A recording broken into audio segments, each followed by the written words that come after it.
Necio atrapavientos. Y es probable que durante toda nuestra vida nos dediquemos a ello, a atrapar el viento. Y dedicarse a atrapar el viento es una vanidad, es una vaciedad, es una banalidad.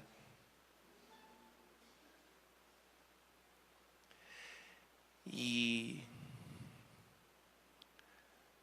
somos necios de muchas maneras.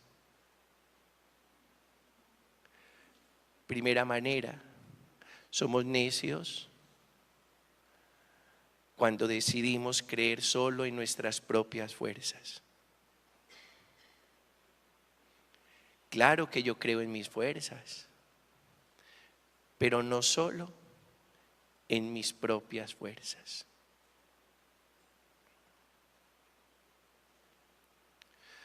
Porque hay cosas con las que yo no puedo.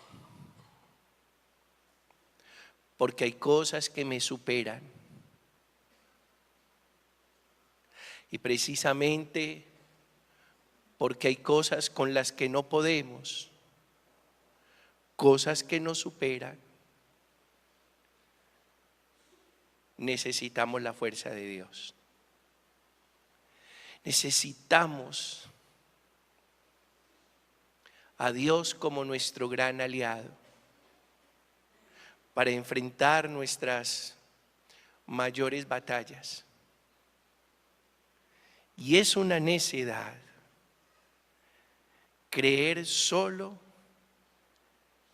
en las propias fuerzas.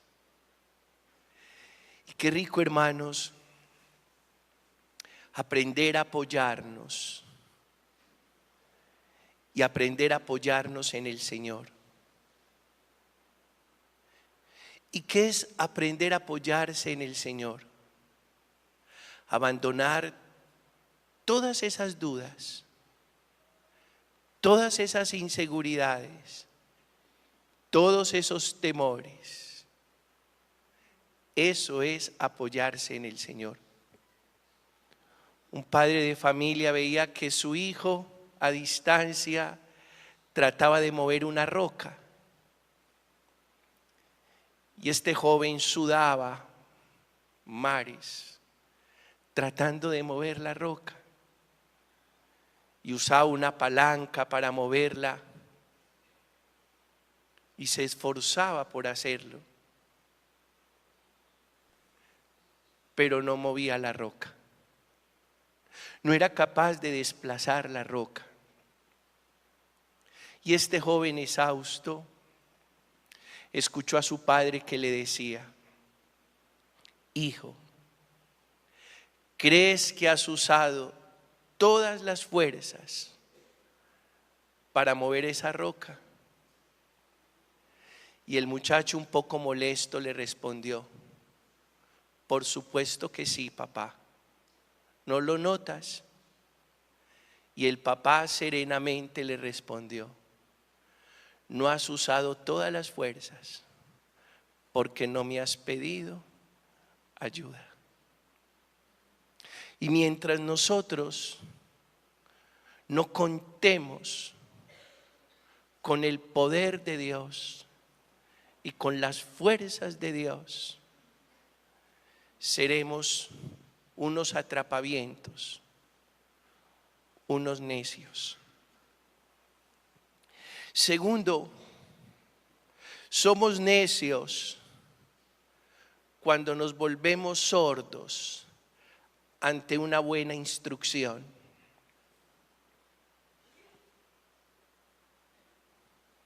Y nuestra locura se vuelve evidente para todos. Porque te lo han dicho varias veces. Porque me lo han dicho varias veces. Y he sido sordo a la instrucción. No es bueno hacer este reclamo final. Te lo dije, te lo advertí. No es bueno. Pero lo que sí es bueno es que no seamos sordos a la instrucción, para luego no tener que escuchar ese reclamo. Te lo dije, te lo advertí, esa persona no te convenía, ese lugar no era para ti, esa situación no era prudente. Te lo dije, te lo advertí. Sabio no es el que habla bueno. Sabio es el que escucha bien. A nosotros nos gustan las personas que hablan rico y nos entretienen, pero no implica que el que habla rico sea sabio. Un culebrero entretiene, es un encantador de serpientes, pero de ahí a la sabiduría hay un buen trecho. Y cuando nosotros somos sordos a la instrucción, caemos en la necedad. Y por supuesto que se los debo decir, ustedes vienen a la Eucaristía permanentemente y sería una gran necedad que ustedes escucharan aquí una instrucción y luego no la aplicaran en la vida. Tercero, necio el que no sabe de disciplina. ¿El que no sabe de qué? Las generaciones de mi edad escuchamos durante toda la niñez de parte de nuestros padres lo importante que era ser perseverante, constante, disciplinado. Nuestros papás no nos hablaban de autoestima, ese término es nuevo, pero nos hablaban de disciplina, de constancia, de perseverancia, de persistencia. Tanto así que en las calificaciones había un renglón para la disciplina. Nos calificaban la disciplina y la conducta. Yo no sé a ustedes cómo les fue, a mí me fue muy bien. Era muy importante que tuviéramos una muy buena calificación en conducta y en disciplina. Inclusive muchos de nuestros papás nos lo decían. ¿Qué importa si no te fue bien en matemáticas? ¿Qué importa si no te fue bien en inglés? ¿Qué importa que no te haya ido bien en geografía? Pero cuidado con la disciplina y la conducta. Y sin disciplina somos unos necios. Tanto así que si a mí me presentan dos personas, una muy talentosa y otra muy disciplinada, yo elijo la disciplinada. Porque ¿para qué talento sin disciplina? En cambio, una persona disciplinada alcanza y logra lo que quiere en la vida. Cuarto, necio, el que no es capaz de reflexionar antes de actuar, el impulsivo, el primario, el reactivo. Y nosotros debemos aprender a modular, a moderar nuestras emociones para ser señores de nuestras emociones. Está bien. A ti te encantaría cantarle la tabla a muchas personas y no lo haces. ¿Y por qué no lo haces? Por hipocresía no, porque sabes que no es, porque sabes que debes de pensar una y otra vez antes de hablar, porque antes de hablar se necesita una previa reflexión, porque quieres edificar y no lastimar. Y siempre que con nuestros impulsos y reactividades hablamos o actuamos, en vez de construir, lastimamos. Y es una necedad.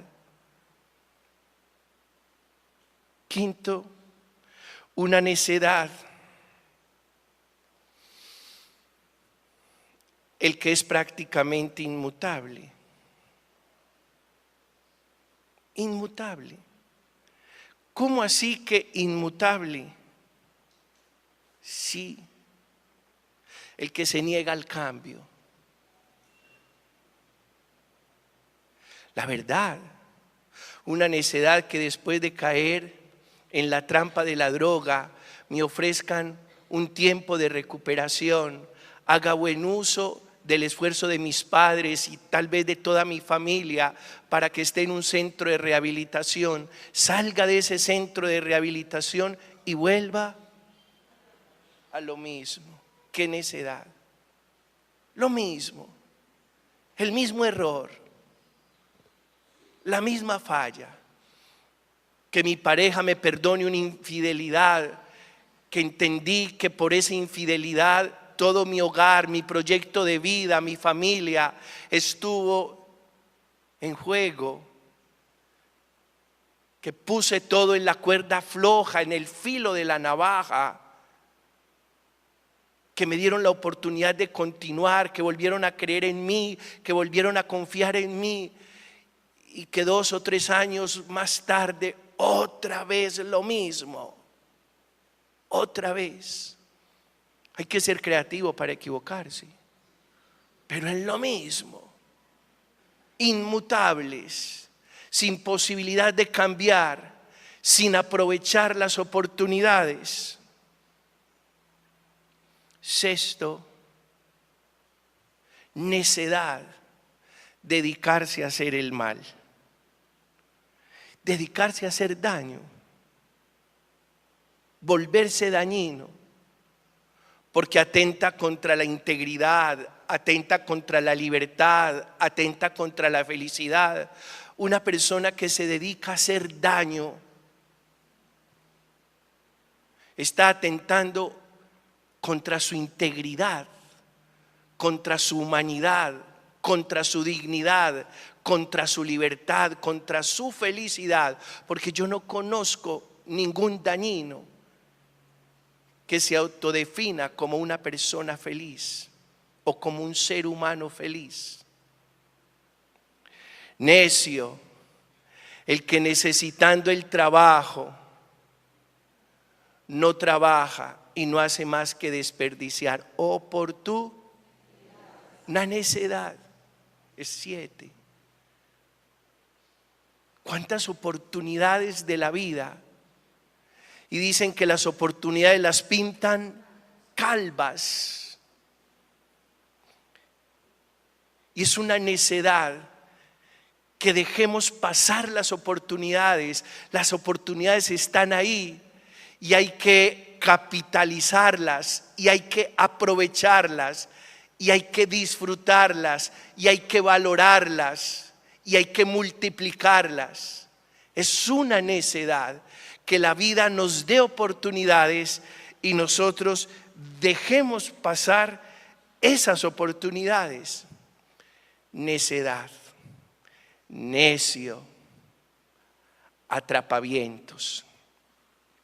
Y yo quisiera terminar esta reflexión tomando lo que hicimos ayer al comienzo del encuentro de Finanzas con Propósito, hablando la palabra de Dios acerca de las riquezas de este mundo. Y de entrada les digo, por exceso o por defecto, los recursos pueden desequilibrar a un ser humano. Por exceso o por defecto. Porque tengo mucho o porque no tengo nada. Y por eso rápidamente, retomando algo de ayer en relación a los bienes materiales, yo creo que es importante aprender a relacionarse bien con los recursos. Yo creo que es eso. No tenemos que satanizar los recursos, pero sí debemos aprender a relacionarnos con los recursos. el hombre de este texto evangélico del que Jesús habla, creyó que no se iba a morir y mandó a ampliar sus graneros.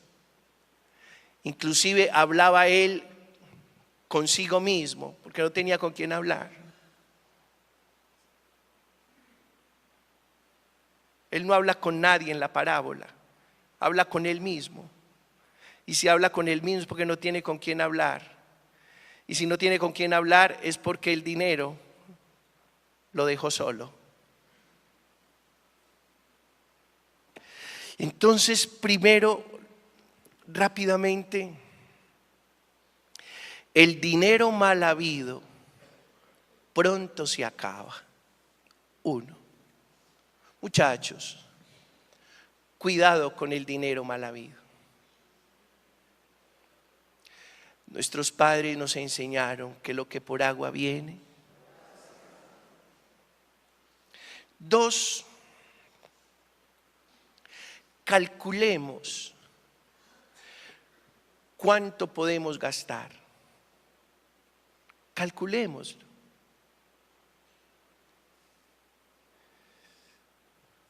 El problema no es cuánto ganas, sino cuánto gastas.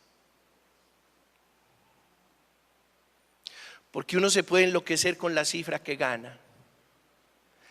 Y al enloquecerse con la cifra que gana, se enloquece gastando esa cifra.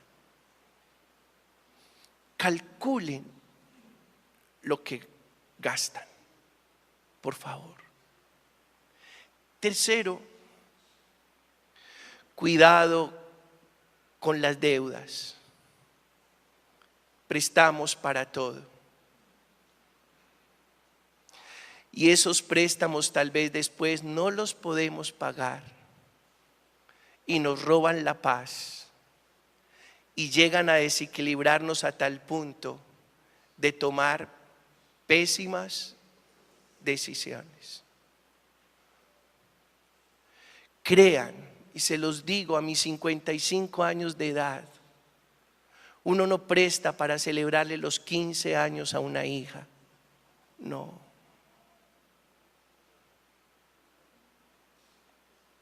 Uno no presta para irse a pasear. No. Si alguna vez debemos prestar es porque el bien respalda el préstamo. Uno no presta para darse lujos.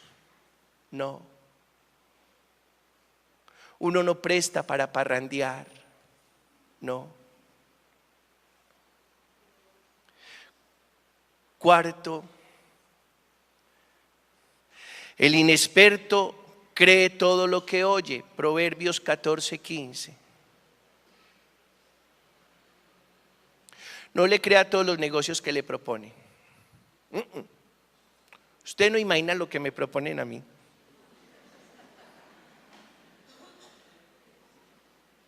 No le crean a todo lo que le proponen, porque a usted no le van a proponer contándole los fallos y los pecados de lo que le están proponiendo. A usted siempre le estarán pintando.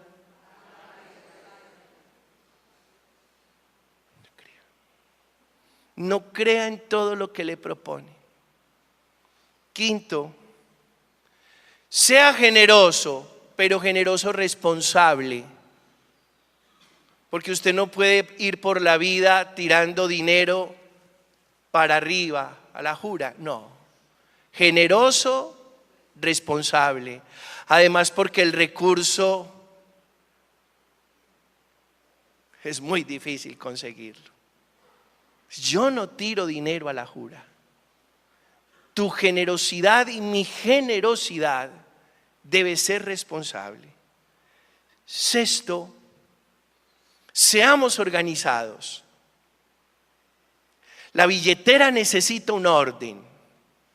Como necesita un orden nuestra vida económica, necesita un orden nuestra vida sexual, necesita un orden nuestra vida familiar, necesita un orden nuestra vida laboral, necesita un orden nuestra vida sentimental y nuestra vida afectiva. La billetera necesita un orden. Cuentas claras. Use papel y lápiz. Séptimo, no se enamore del dinero. No se enamore de él. Porque el dinero como amo es fatal. Como siervo para muchas cosas servirá, pero como amo no. El que se enamora del dinero, el dinero sabe marranearlo. No se enamore del dinero. Octavo, dedíquese a trabajar lo que sabe y le gusta. No esté ensayando. No esté ensayando. Piense, ¿cuál fue la capacidad que Dios me dio y qué disfruto haciendo? Esa capacidad y ese disfrute, póngalo al servicio del trabajo, pero no esté ensayando muchas cosas. No ensaye trabajos que no sabe y que no conoce. A perro callejero no se le toca la cola. Así decía mi papá. Noveno, el dinero no lo es. No, pues sí. Maná de montañeros que a nosotros los montañeros nos encanta la plata, digamos la verdad. Sí. Pero la palabra del Señor viene a hablarnos al corazón y a decirnos que el dinero no lo es todo. ¿Y por qué? Porque el dinero tiene un poder limitado. ¿Y por qué tiene un poder limitado? Porque da medicamentos pero no da salud. Porque da placer pero no da felicidad. Porque da casa pero no da hogar. Por eso tiene un poder limitado.